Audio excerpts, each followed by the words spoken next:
Speaking to various people around the world, and after they learn that I'm living in Serbia, many people are asking, what language is spoken in Serbia? What currency is used? And where do I locate it on a map?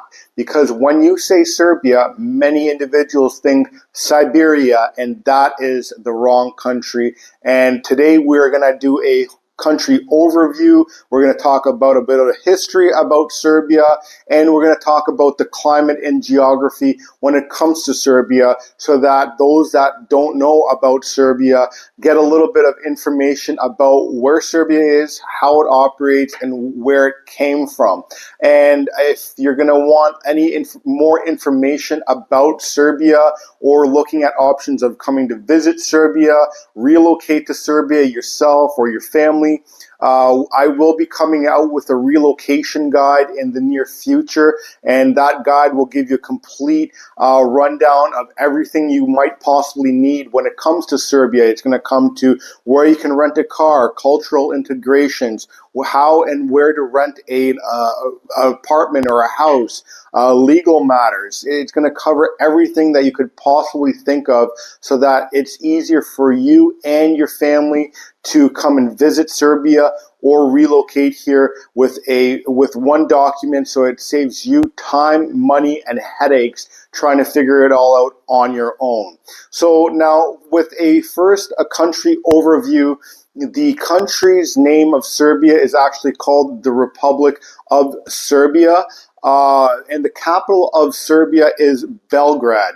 But the proper pronunciation is Belgrade, which translates to white city in Serbian language, because Bel is white and Grad is city. So it's white city the way you say it in Serbia, but you'll hear many people mention that it's Belgrade.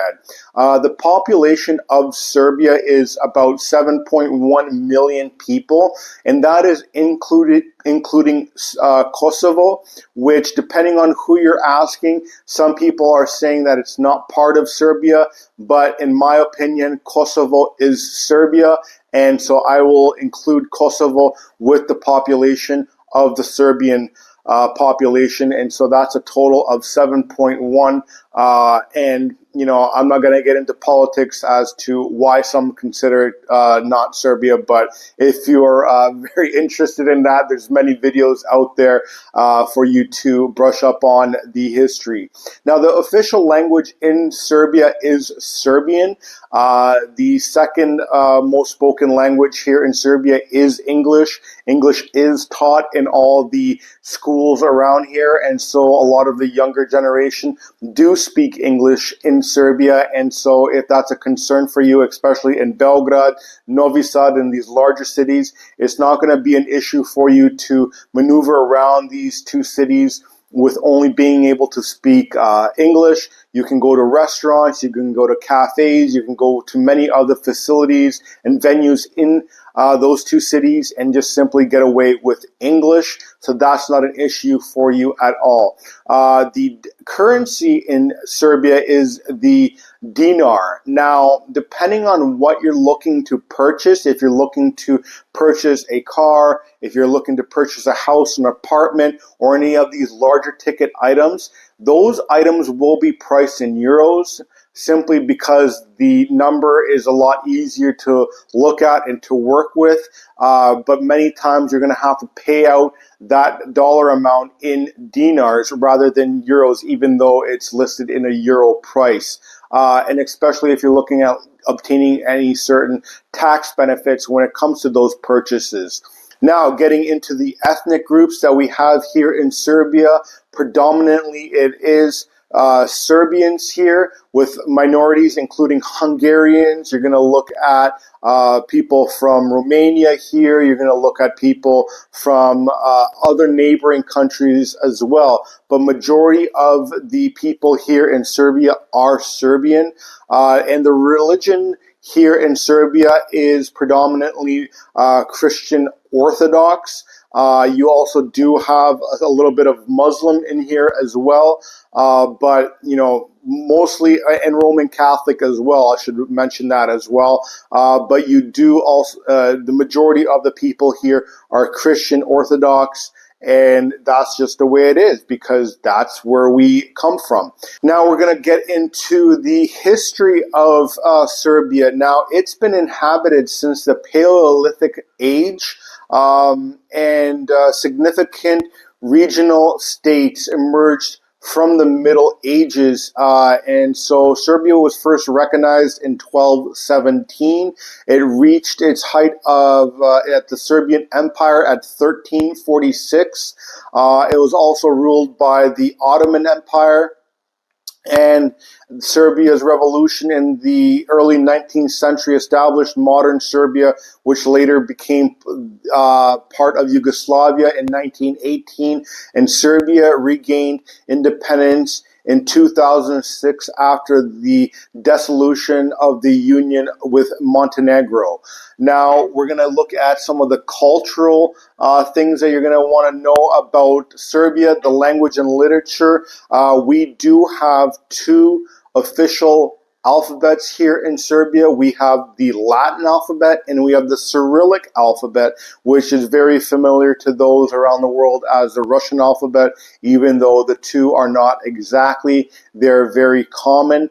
And so we have a very rich traditions in literature, music, and folklore.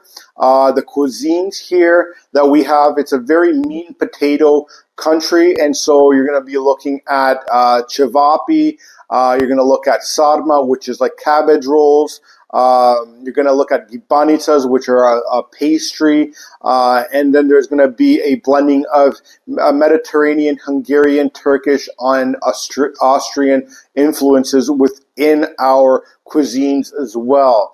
We are very well known for festivals and traditions here, and a diverse heritage and Orthodox Christian traditions. So a lot of people that are looking to escape the Western culture with the woke culture that is being pushed upon everybody. A lot of people that are looking for those true Christian values are relocating into Serbia because that is what we hold true to our hearts here, and we really don't like to deviate from that here. Now, when it comes to the geography of Serbia, it is a landlocked country in the southeast and central Europe.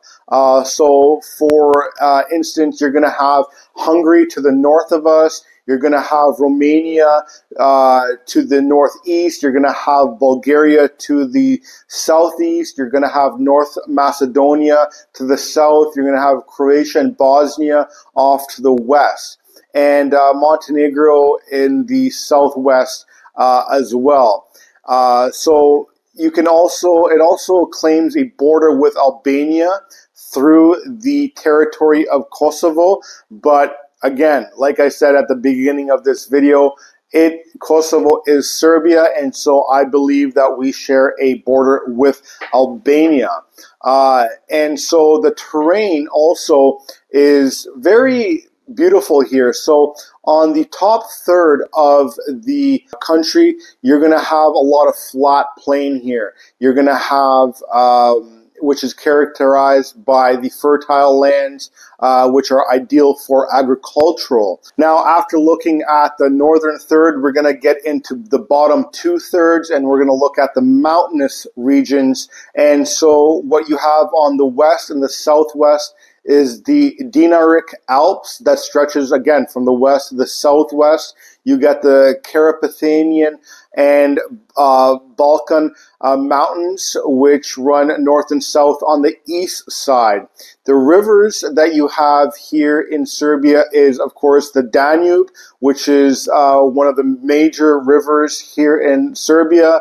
You also have another couple that are called the Sava, the Tisa, and the Great Morava rivers, and then lakes and waterfalls are right throughout Serbia, and typically are artificial lakes and artificially formed by hydroelectric dams.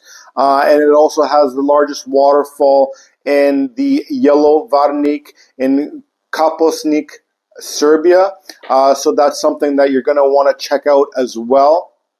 Some notable geographical features within Serbia is going to be the Đerdap Gorge, and then you're also going to look at the Uvac Canyon as well. So if you're looking to do some sightseeing, those are some of the, one of the best sightseeing areas that you might want to go check out. And the Uvac Canyon is known for the habitat of the griffon vulture, which is one of the last remaining places in Europe for that vulture to be.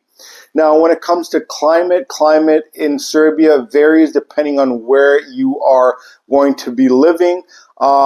So you're going to have winters that are cold and snowy, of course, especially in the mountainous areas. We got here in winter, and when we got here, there was not much snow. You really didn't have to get the shovel out whatsoever. The summers here are very hot. This year we're looking at temperatures that are getting up into the 40 degrees Celsius range for about a week or 2 weeks at a time, which is very abnormal for Serbia, but it's something that is happening. And when it comes to rainfall, you typically observe all the rainfall in the autumn and the fall, which is especially especially damp in the mountainous areas. And so if you're looking to stay away from the rainfall, you're going to want to stay up in the top third of Serbia, which is going to be anything north of Belgrade typically. So this is a brief overview of Serbia for those that are very unfamiliar with Serbia or totally new to Serbia altogether. One of the things, if you want more information about Serbia, is to look at obtaining a copy of the Relocation Guide to Serbia that our team is putting together. It's currently being produced right now, and so if this is something that you are going to be interested in obtaining, you could either leave a comment in the comment section down below, or you can email us at support@relocationserbia.com. This guide is not only going to give you an overview of things about Serbia, but also things as tourists coming into Serbia or you looking to relocate to Serbia. This is going to look at things that are going to give you, such as banking, which banks are great for tourists or people looking to move to Serbia, legal matters, if you're looking to obtain temporary residency here, permanent residency, citizenship, we're going to get into that, cultural integrations, and many, many other points that'll allow you very easily to come into Serbia, explore Serbia, and become a citizen of Serbia and enjoy this beautiful country. Thanks for watching, and I'll see you on the next video.